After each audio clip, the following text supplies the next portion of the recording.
Today, I want to share with you such an important concept. It's one that absolutely changed my life years ago, and that is this: the power of focus.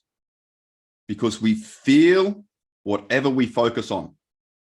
I'll show you how this works with a simple anecdote. So person A is sitting at a party and they're facing this direction here. And what they see when they're focusing here is a big fight.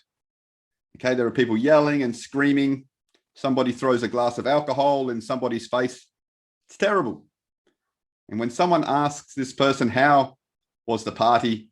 They reply, it was awful. It's the worst party I've ever been to. Everything was terrible. Okay, that's that.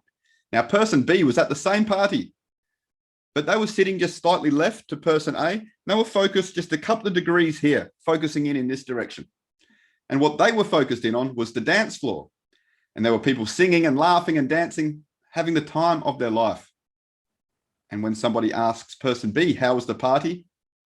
He replies, it was amazing. It was the best party I've been to in years. So who was correct? Person A or person B? Well, the truth is they're both correct, aren't they? They were both describing how they felt, which is based on what they were focusing on. Now, the problem is that many people are focused in on their problems and defocused on the solution. And we can do this at any time. I can think of something right now that isn't perfect and focus in on it, and I will feel bad. But we can also focus on solutions and what's going well in our life and build on that. Very important concept. Very often, just a slight change in focus, and we can see something that we were previously blind to. And that makes all the difference.